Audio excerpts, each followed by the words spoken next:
Buenos días a todos. Hoy estamos nuevamente con Rubén Puello, nuestro Head de Real Estate. Lo estoy presentando para hablar específicamente de cómo funciona el proceso de desalojo en nuestras propiedades cuando el inquilino no paga, que es una pregunta recurrente que tenemos y puede llegar a pasar en algunas propiedades. Así que, Rubén, te cedo la palabra y bueno, vamos a estar haciendo preguntas de parte de los inversores también. Muchas gracias. Gracias, Sofía. Como siempre, un placer estar aquí. Bueno, la idea de hoy es estar un poco, para entender un poco el proceso de desalojo, ¿no? Un proceso que no es sencillo, que no le gusta a nadie y que implica mucho trabajo. Entonces, queríamos dar un poco una idea de cómo es el proceso, para entender, para ayudar a entender a la gente, ¿no? Una vez que entramos en este proceso que nadie quiere. Es importante tener en cuenta o tener claro que el proceso de desalojo es la última recurso que se utiliza para tratar con los inquilinos, ¿no? O sea, Claro, es una brecha de un acuerdo, ¿no? Una de las dos partes ha roto el contrato, no está cumpliendo con su contrato, y este es el último mecanismo que es utilizado. Antes de utilizar ok, el proceso de desalojo, siempre vamos a utilizar cualquier otra alternativa. Entonces, ese es siempre, porque el proceso de desalojo es un proceso largo y es un proceso costoso. Es un proceso costoso perfecto. principalmente para el propietario, ¿vale? Entonces, bueno, dar un poco una idea de cuál es el proceso y luego vamos a ver un poco las consideraciones que se pueden afectar, ¿no? Ese proceso de desalojo, ¿no? En términos del proceso, estamos hablando un poco aquí de nuestro proceso interno, ¿vale? Lógicamente, nosotros no empezamos un proceso de desalojo cuando falta por pagar solo un mes, ¿no? Cuando tenemos un mes de alquiler de retraso, ocurre a menudo. Intentamos primero ver con el inquilino qué ha pasado, ¿no? Debemos entender su situación. A veces han tenido los inquilinos, en Navidad es muy común, ¿no? Han tenido un exceso de pagos, de costes, ¿no? Entonces intentan ponerse al día al mes Claro, siguiente, ¿no? Es como. Entonces, no, el primer mes es siempre entender la situación. ¿Qué ocurre cuando llegan ya 2 meses? Cuando llegan 2 meses seguidos, que es diferente, ahí ya tenemos que hablar seriamente con el inquilino y entender cuáles sus intenciones, ¿no? Siempre vamos a intentar explorar entender sus intenciones para el próximo mes. Es decir, ¿va a pagar el mes siguiente, sí o no? Si lo va a pagar, claro, podemos poner en lugar un plan de pagos para estos 2 meses, ¿no? que han faltado. Si eso no funciona, sugerimos entonces rescindimos el contrato. Podemos rescindir el contrato con el inquilino, que se vaya de la casa, nosotros ocupamos la casa y nos aseguramos de encontrar otro inquilino. Cuando no quieren irse de la casa y no quieren pagar, luego un último recurso que intentamos antes de empezar el proceso de desalojo es lo que se llama cash for keys, es decir, dinero por llaves. Ofrecemos un dinero, claro, que puede ser $500, $1000, para motivarles a dejar la casa y claro. que puedan empezar en otro sitio con un poco de cash. Perdón, Y quiero si parar todas acá esas porque esto es opciones, un dime, poco, Sofía. perdón, Sí. sí, que esto es un poco antiintuitivo, ¿no? El tema es, no vienen pagando, al principio vemos por qué no pagan, luego siguen sin pagar y uno diría, bueno, luego tienen que pagar o pagar. Bueno, a veces cuando sabemos que no van a pagar, es más barato, esto es lo que quiero que entienda la gente, y más fácil el proceso de decir, le pagamos un poco de dinero al inquilino para que se vaya y nosotros ponerlo en alquiler enseguida. No es justo, obviamente, pero es la mejor opción pragmática dada la situación. Perdón que frené ahí, Rubén, porque es un poquito como antitivo. ¿Cómo le vamos a pagar Sí. nosotros para que se vaya, no? Nos conviene, le conviene, mejor dicho, al inversor, porque cualquier proceso legal, etcétera, obviamente es pagado por el inversor de la propiedad en la proporción que esté invirtiendo, así que ese es como el último recurso que usamos antes de entrar a un proceso de desalojo que, bueno, tiene un tema legal y estamos hablando de otra escala, ¿no? quería Claro, volver a explicar por qué les pagamos por irse, básicamente. exactamente, Sí, es completamente contraintuitivo, pero si lo miras, un proceso de desalojo lleva entre 4 o 6 meses, ¿no? 4 o 6 meses de pérdida de alquiler siempre es mucho más que si le puedes pagar ahora al inquilino los 500 o 1000 dólares y claro, recuperas la casa y la puedes volver a alquilar, ¿no? Y generar ese dinero, ¿no? Para claro, comprarlo. Entonces siempre es genial, mucho, genial. entonces sí, es contraintuitivo, pero es para pragmático y para ayudarnos a todos. ¿Qué ocurre? Si el plan de pagos no funciona, sabemos que no va a pagar el próximo mes, no quiere rescindir el contrato y no quiere salir de la casa y no quiere aceptar Cash for Keys, ahí ya cuando hemos completamente intentado todas las posibilidades, ahí es cuando procedemos a iniciar lo que es el proceso de saldo. ¿Vale? Entonces, normalmente suele ser Perfecto. en el tercer mes que no han pagado y que no han hecho ningún intento de pagar. ¿Vale? ¿Cómo empieza ese proceso de desalojo? Bueno, al principio se emite una carta. Cada estado es diferente, ¿vale? Pero en general, más o menos, llevan todos más o menos el mismo proceso. Al principio se emite una carta y cada estado, bueno, requiere cuánto tiempo mínimo y cuánto dinero mínimo tiene que el inquilino deber al propietario, ¿no? Por Claro, ejemplo, en el claro, estado de Illinois se exige que por lo menos se deban más de $1000 y que tengan una demora de más de 31 días de retraso, es decir, un mes. ¿Vale? perfecto. Entonces, cada estado es diferente. Pero bueno, una vez que cumple esos requisitos, ya podemos entregar lo que es la carta de aviso, que es una carta de preaviso de 5 días. Y le dice, en la que dice, básicamente, usted no ha pagado ese alquiler, este alquiler está pendiente, y usted ahora tiene 5 días para regularizar su situación y pagar la deuda que Claro. tiene. ¿Vale? Esa carta tiene unos requerimientos legales, tiene que entregarse en mano. Generalmente se suele usar un servicio que entrega la carta más o menos Claro, entre una semana y semana y como media. certificado. Nosotros tenemos una Exactamente. manera, por lo menos en Argentina, donde, bueno, tenemos que estar seguros que la recibieron. Y acá dice, un mayor de 13 años, bastante joven, mayor de Sí, 13 años tiene que recibir la carta como para que para que se consideren notificados de que tienen este exacto. plazo como último paso antes de un proceso de desalojo. Sí, Exacto. Entonces, es asegurarse de que ha sido notificado. Entonces, realmente usas un servicio para que confirman que la carta ha sido entregada. Una vez que haces esa carta y si no ha habido respuesta por parte del inquilino, y en esos 5 días, nosotros en ese momento hay algunos inquilinos que sí ven que vamos en serio e intentan regularizar su situación. Es decir, han intentado ganar ok, tiempo, pero muchos otros no. Muchos otros pues vamos a seguir con el proceso. Ahí, a partir de ese proceso, es cuando vamos a entrar lo que es el proceso de desalojo, ¿no? Entonces, ahí vamos a ir con el abogado. Obviamente es un proceso que lo lleva un abogado. Y el abogado lo que va a hacer es poner todos los documentos necesarios, pues esta carta, por ejemplo, el contrato de alquiler y el libro de contabilidad de los inquilinos, ¿no? Cuánto dinero deben los inquilinos hasta la fecha. Y lo que va a hacer es, realmente es un portal online donde va a hacer la aplicación de desalojo, una solicitud de ok. desalojo con el juez. ¿Vale? Vale. El paso 3 es, una vez que haces la solicitud de desalojo, van a pasar esa solicitud al sheriff del condado en el que esté la casa. Y el sheriff lo que va a intentar es notificar, ¿vale?, entre 1 y 3 veces al inquilino de que un proceso de desalojo ha comenzado y que tiene un juicio. Generalmente el juicio Wow. debe ser en torno a los 30 días. ¿Vale? Entonces el sheriff lo va a intentar. Hasta 3 veces tienen el requerimiento de intentarlo.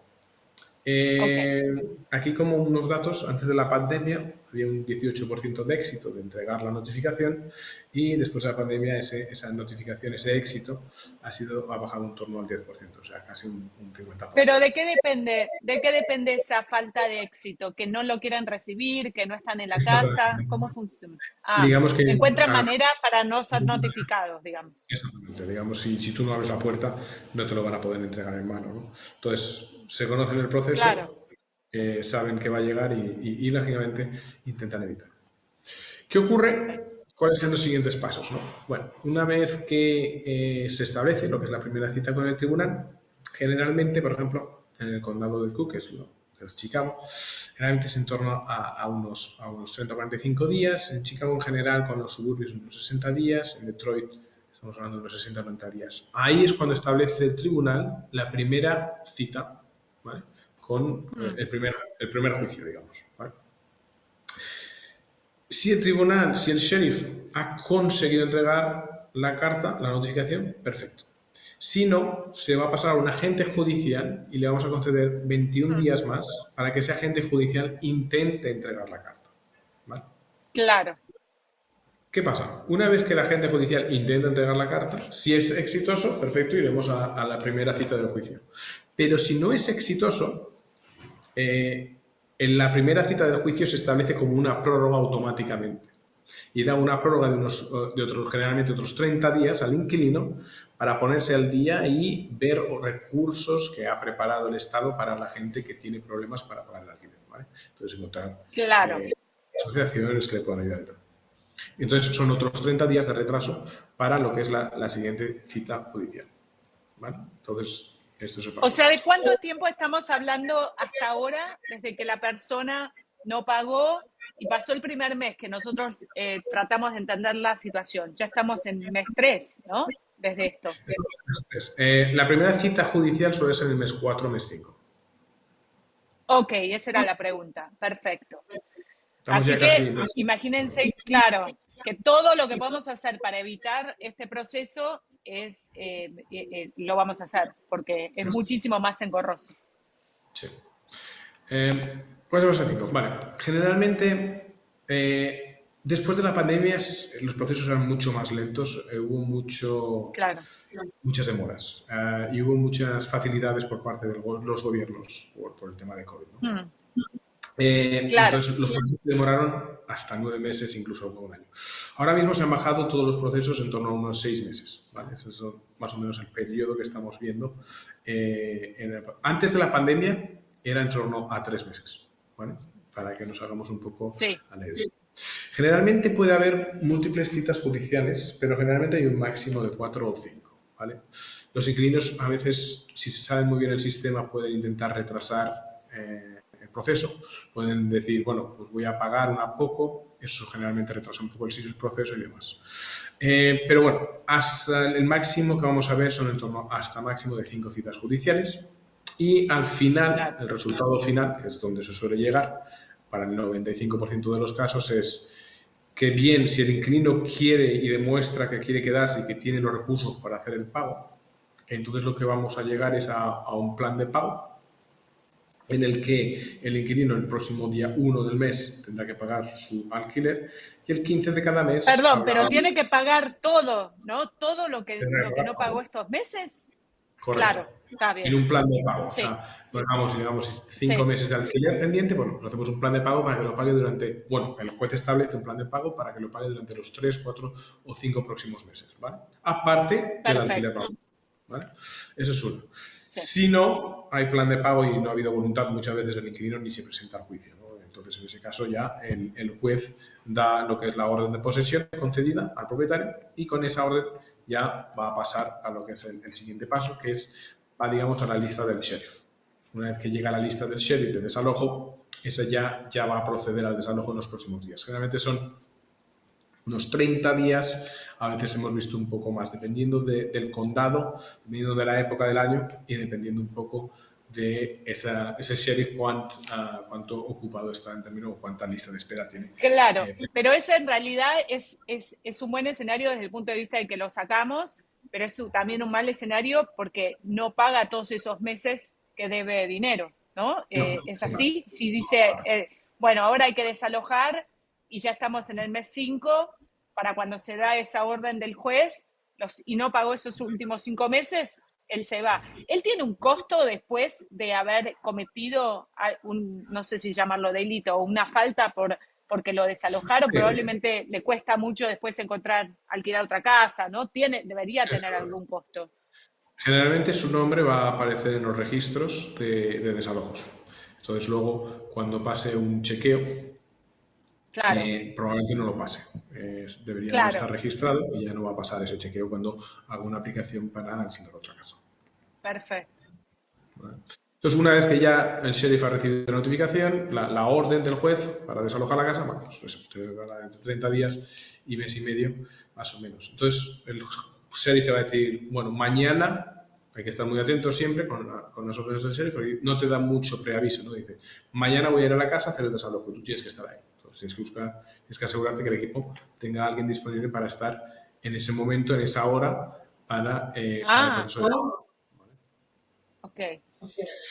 Cuando se desaloja el inquilino, bueno, puede ser una forma. Muchas veces, sinceramente, la mayoría de las veces, una vez que ha llegado ya el sheriff, se han ido voluntariamente. Claro. Eso ocurre. Han salido de la casa y le han dejado algunas cosas probablemente ahí, pero bueno, se han ido ya voluntariamente.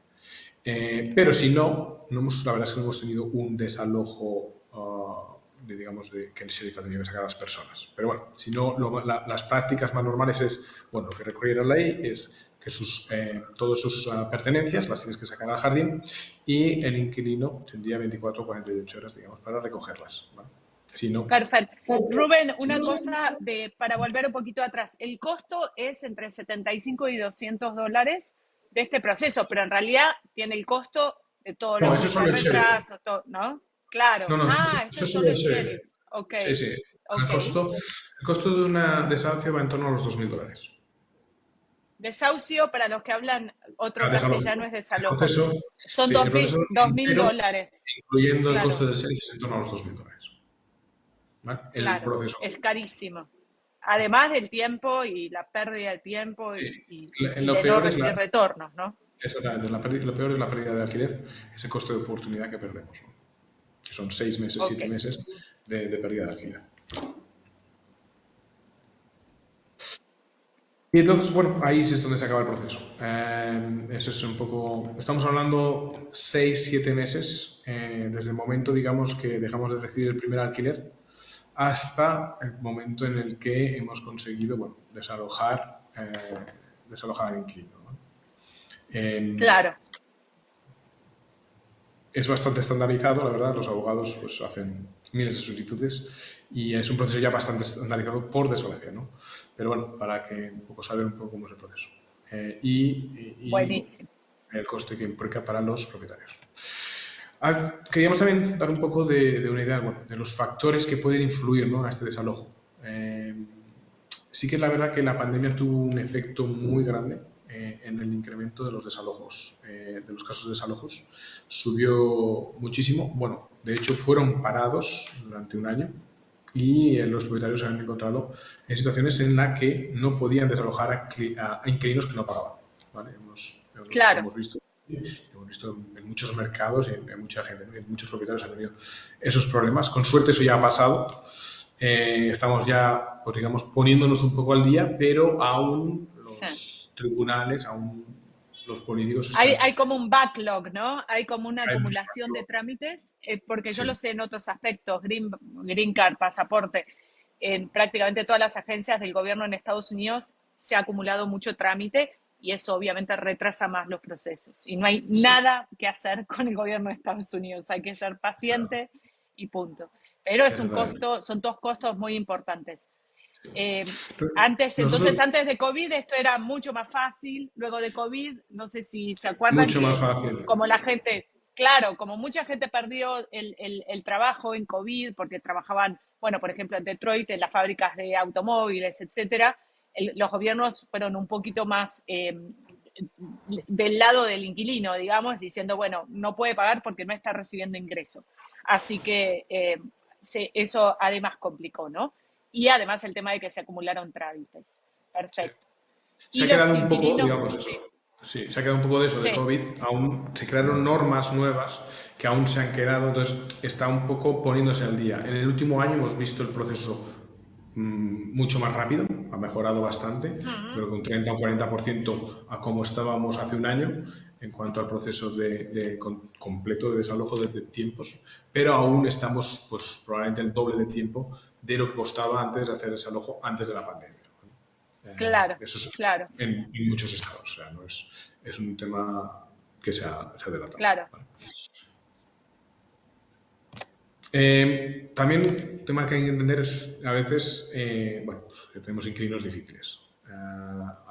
Nosotros siempre, y nuestros equipos locales, ¿no?, siempre intentan ver eso, evitar inquilinos difíciles, intentar hablar pues con propietarios anteriores en el que el inquilino se ha quedado, pero eso es a veces que hay inquilinos difíciles que no quieren facilitar esa relación con el propietario, exigen crean problemas y bueno, pues eso a veces, aunque se evita conforme lo intentamos evitar lo máximo posible, eso es algo que puede afectar también, ¿no?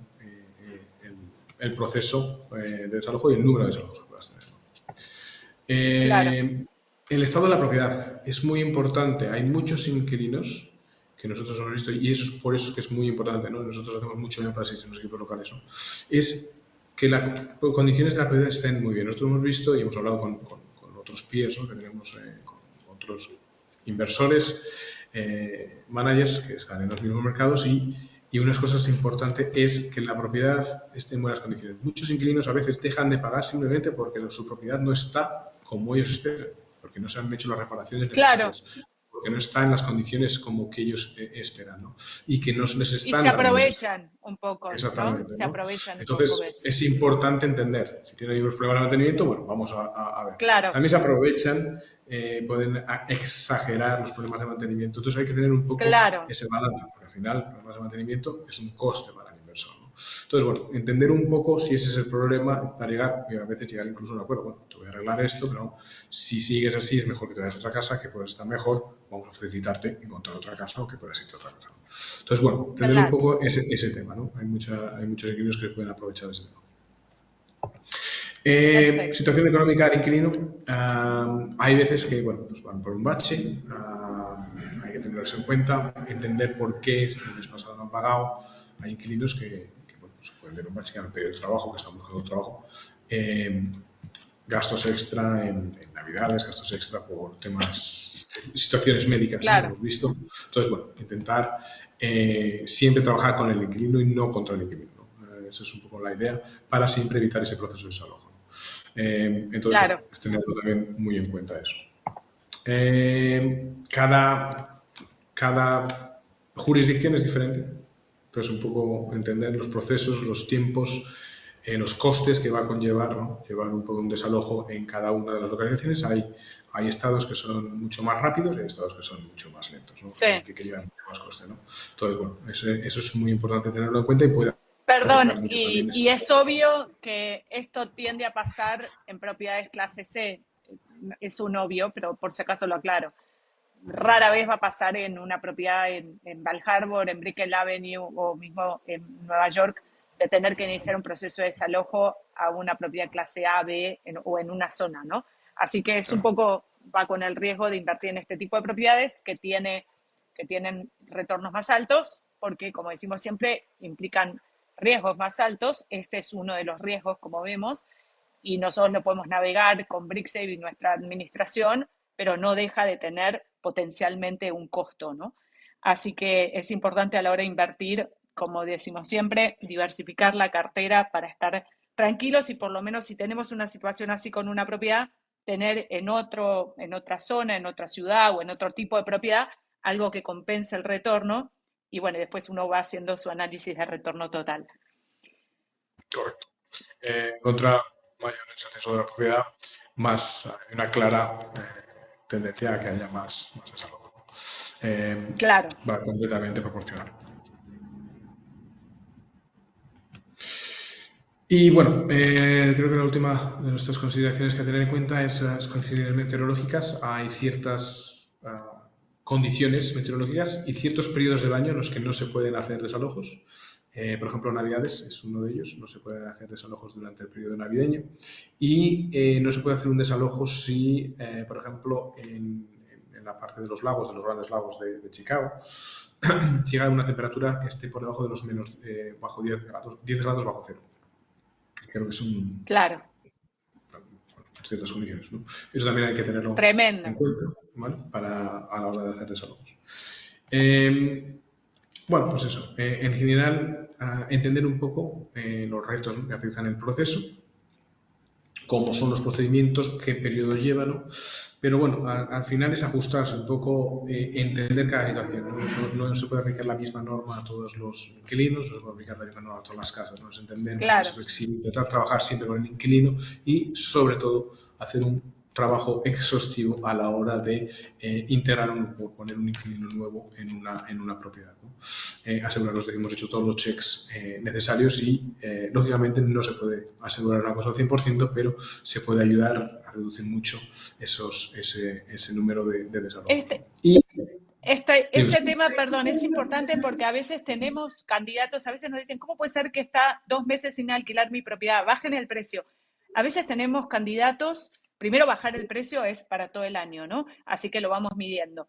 Pero además queremos tener candidatos buenos. Hasta que nosotros no estamos seguros de que tenemos dentro de la, digamos, de la demanda un buen candidato, una buena candidata, no cerramos porque es un problema asegurado para el futuro. Y habiendo dicho esto, puede ser una buena o buen candidato que se queda sin trabajo, que no sé, empieza a tomar, o un montón de situaciones, o como dice Rubén, que tal vez es más desordenado en sus cuentas y luego se va complicando la situación. Pero tratamos de hacer, o tratamos no, hacemos el más riguroso de los análisis antes de que entre antes de que entre un inquilino, disculpas, a riesgo de esperar un poquito más, pero estar más seguros. Bueno, perfecto, quería aclarar eso. sí, eso es importantísimo. Y eso es lo que generalmente, ¿no? Las primeras aplicaciones que recibimos suelen ser pues aplicaciones que tenemos que rechazar, ¿no? Y eso es lo que siempre suele llevar más tiempo encontrar ese inquilino que cumple todos los requisitos que ponemos, ¿no?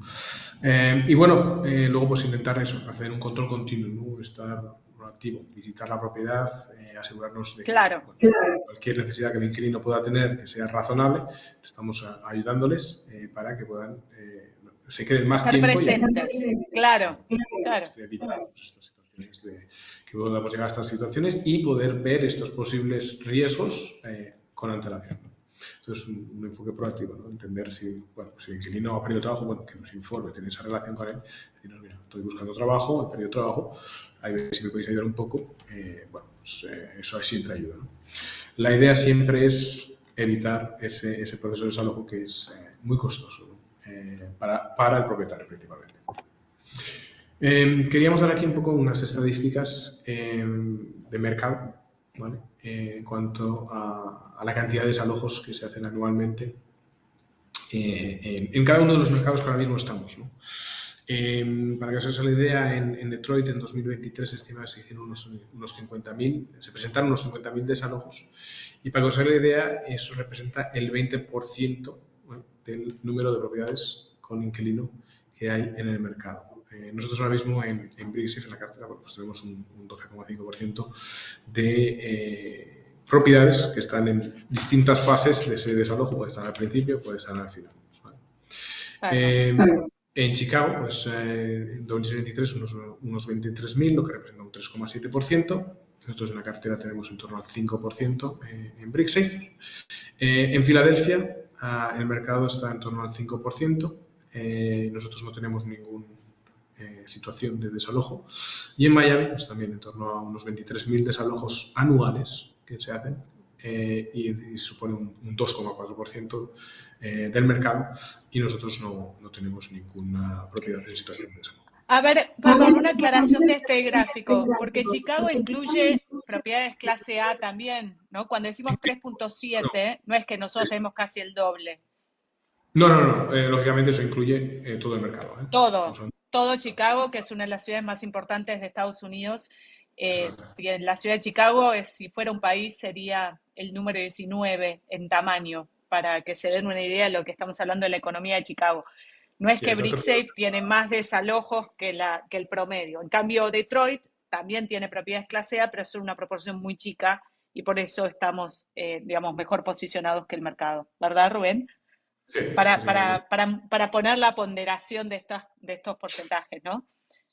Sí, básicamente es, lógicamente nosotros en Chicago y en Detroit nos hemos centrado en lo que es más clases C, clase B, lo cual tiende a tener un mayor peso, ¿no? El desalojo en las carteras. Claro.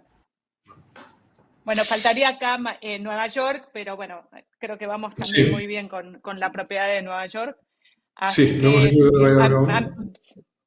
Sí. No tenemos ninguna situación de desalojo tampoco. Perfecto. Bueno, muy claro, muy bueno.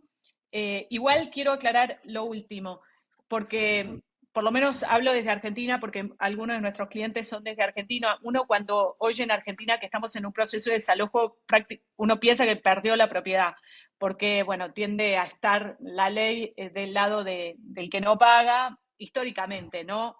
Entonces uno le da una sensación de mucha inseguridad. Esto por más, estamos en Estados Unidos y están invirtiendo en Estados Unidos donde la propiedad privada es sagrada, entonces puede haber un retraso, puede haber, pero esto de ninguna manera quiere decir que hay una posibilidad de que el inquilino se quede viviendo ahí interminablemente y no hay manera de sacarlo. No. Simplemente hay retrasos post-COVID. Quería poner como en relación el tema, ¿no? Porque uno en Argentina oye desalojo y dice, bueno, perdí la propiedad. Tengo casos de gente que directamente no ha perdido propiedades enormes, ¿eh? Porque el gobierno no hace nada. Entonces, es más lo que uno gasta en abogados que otra cosa. Nada que ver, acá estamos hablando, simplemente que hubo por COVID, bueno, se le dio más voz a los inquilinos por un momento muy particular de la economía mundial, y también que también por COVID hay un retraso en las aplicaciones y en los procesos, eh, pero esto funciona, la ley funciona, ¿no? Y nosotros, como ven, sigue siendo un proceso bastante engorroso y hacemos todo para evitarlo y para mantener una buena relación con el inquilino, para estar al día con las reparaciones, etcétera, como para que no entremos en este proceso que es tremendamente caro, al nivel que le pagamos para irse. Tratamos eso también, de pagarle un poco para irse, para evitar todo este proceso. Pero la propiedad existe y, que vuelvo a decirlo, es sagrada y esto es así. Así que en ese sentido siéntanse muy tranquilos. Bueno, Rubén, gracias nuevamente. Eh, Estamos en contacto y vamos a seguir haciendo estos webinars para que la gente tenga acceso a información más detallada de cada uno de los temas, ¿no? Perfecto. Para cualquier duda, siempre estamos aquí. Así que, como siempre, un placer.